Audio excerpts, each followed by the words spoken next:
नहीं तो ये बात आप मानते हैं कि AIMIM को जो वोट कटवा कहा जाता है वो है फिर?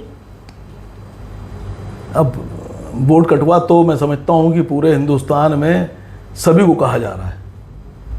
आपको ज़्यादा कहा जा रहा है? नहीं, हमको नहीं कहा जा रहा है। आपको बीजेपी की बी टीम कहा जाता है। ठीक। अब आपने कहा अगर समाजवादी पार्टी हमको बीजेपी का एजेंट कह रही है तो वही समाजवादी पार्टी अजय राय को बीजेपी का एजेंट कह रहे थे।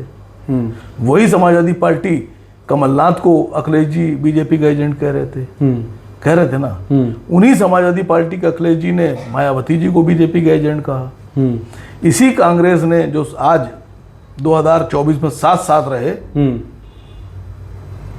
और वह उसी कांग्रेस के नेता अजय राय साहब और कमलनाथ साहब समाजवादी पार्टी को बीजेपी का एजेंट कह रहे थे।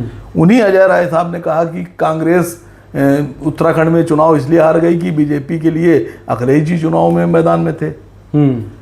जिस इंडिया गठबंधन में अखिलेश जी चुनाव लड़ते हैं उसी इंडिया गठबंधन के नेता उद्धव ठाकरे और आदित्य ठाकरे कहते हैं कि समाजवादी पार्टी महाराष्ट्र में भारतीय जनता पार्टी के एजेंट है। कहते हैं ना, हरियाणा में आम आदमी पार्टी बीजेपी की एजेंट हो जाती है, कांग्रेस कहती है, और दिल्ली में आम आदमी पार्टी कहती है कांग्रेस बीजेपी की एजेंट। तो पहले आप ये तय कर लीजिए कि हिंदुस्तान में बीजेपी का एजेंट कौन है। नीतीश कुमार साहब लालू जी के साथ थे। ठीक, नीतीश कुमार जी को लालू जी ने खूब मुसलमान वोट दिलवाया, भर के दिलवाया, और मुसलमानों का वोट लेके नीतीश जी चले गए बीजेपी में और हमको बीजेपी का एजेंट कहा। इनको ना देना, इनको बिल्कुल ना देना, ये बीजेपी के एजेंट है, ये बीजेपी वाले हैं, यही तो कहा। हम 5 विधायक जीत गए। तो लालू जी ने जो जिनको मुसलमानों का वोट दिलवाया था वो सब बीजेपी में चले गए, यानी लालू जी फेल हो गए।